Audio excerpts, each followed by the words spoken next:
ईश्वर की कृपा से बातों ही बातों में 13 साल कट गए।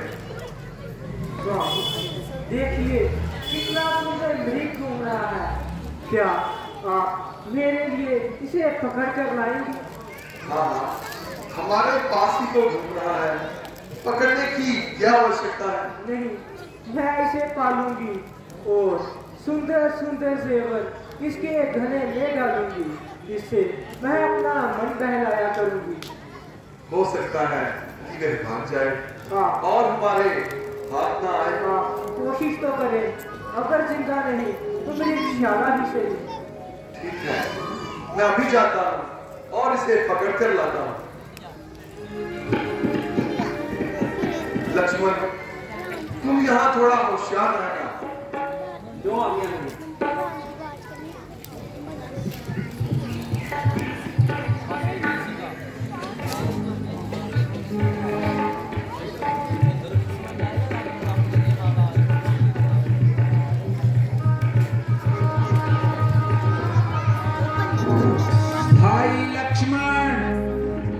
जल्दी आओ, मेरी जान बचाओ। लक्ष्मण, यह कैसी आवाज आ रही है? माता जी, किसी ने मेरा नाम लेकर आवाज लगाई है। किसी ने क्या किसी ने? यह तुम्हारे भाई की आवाज है। माता जी, आपको ना मालूम कि इसके पीछे क्या पोशीदा राज है? तुम्हारे भाई को अकेला पाकर राक्षसों ने आग जमाया है और उन्होंने तुम्हें सहायता के लिए बुलाया है। नहीं नहीं माता जी, ये केवल आपका भ्रम है, वरना उन राक्षसों की भैया के आगे खड़े रहने की क्या मजाल है। अगर तुम विपत्ति के समय भाई के काम ना आओगे तो कब आओगे? हाय, तू इस तरह बेदर्द हो गया और तेरा सीना इतना सर्द हो गया कि भाई अपनी सहायता के लिए बुलाए और तू यहाँ बैठा बातें बनाए।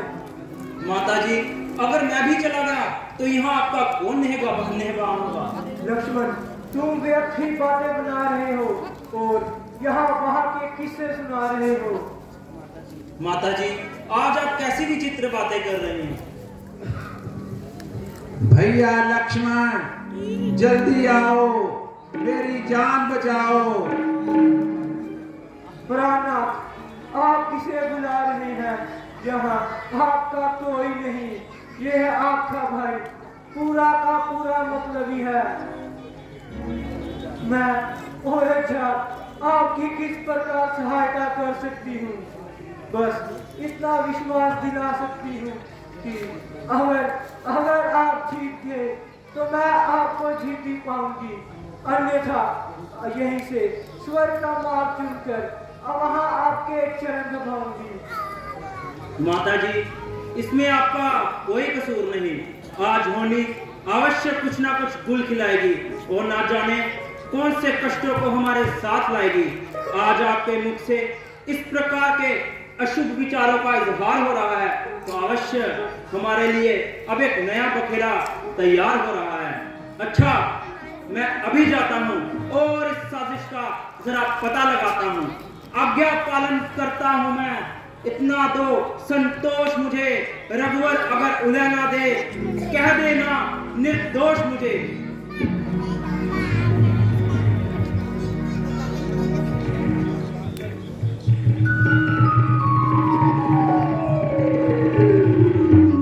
जाता हूं मैं मां, अब आप सावधान रहना। दास रहा आज्ञा के भीतर, आप इस रेखा के भीतर ही रहना। इस रेखा का उल्लंघन कर जो पंचवटी में आएगा, ये आन है लक्ष्मी की, क्षण भर में भस्म हो जाएगा।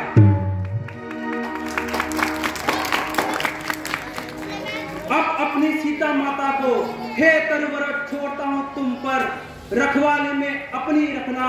हे वंचरो छोड़ता हूं तुम पर, हे पक्षियों अब तुम ही रक्षक हो, तुमको अपना घर सौंपा है। हे पंचकुटी, हे पर्णकुटी, सीता माता को तुम्हें सौंपा है।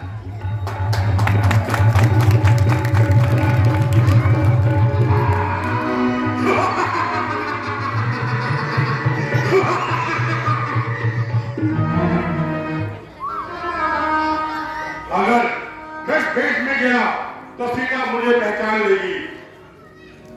मैं साधु वेश में ही आता हूं।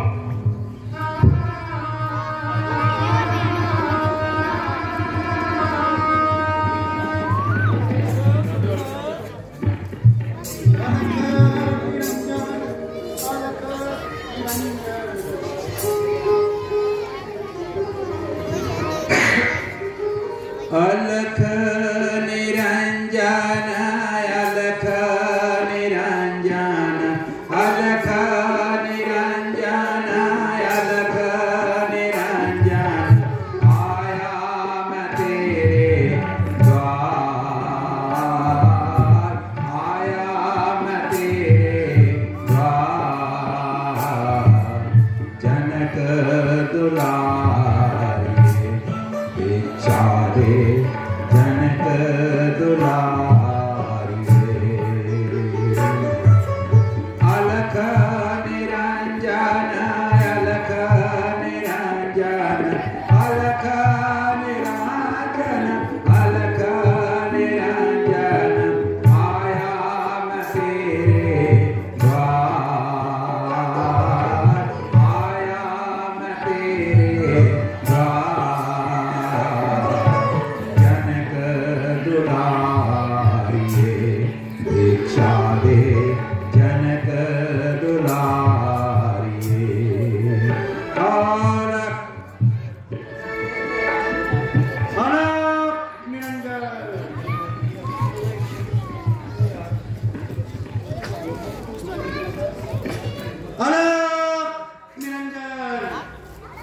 हे माई,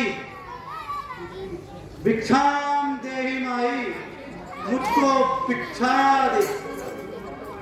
मर्तबा रहे आला तेरा, भगवान तुझे जीकार से, वो सदा बोल बाला तेरा।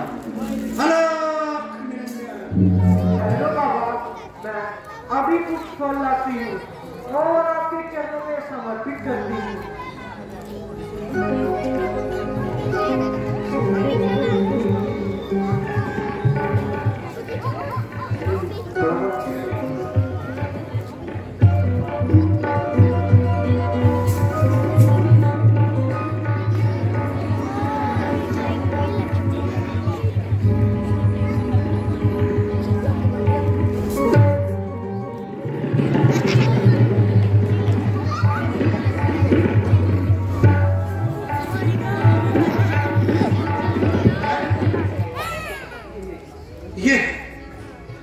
ये रेखा तो रंग बदलती है।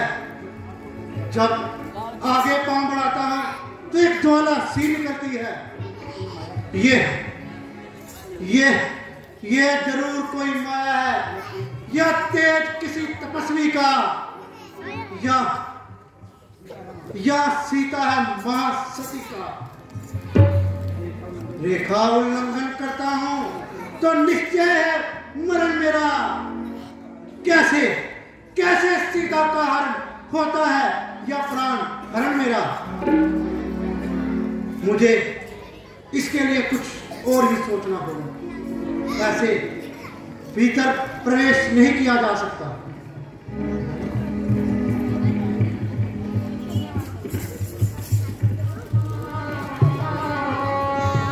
लो बाबा, भिक्षा ग्रहण करो।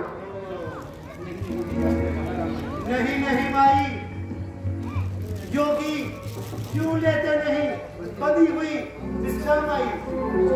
क्षमा कीजिए रेखा, यह मैं पाठ कर नहीं सकती। यह लक्ष्मण देवर की जो मैं तोड़ नहीं सकती। तो ठीक है, योगी भी नहीं लेंगे इस प्रकार का दान अगर तुम तोड़ो नहीं अपने देवर की आन। चलो बाबा, आन देवर की रहे ना रहे, रखूंगी कर्म गृहस्थी का पाप। छोड़ के रेखा करती हूँ पूर्ण गृहस्थी का। लो देवी।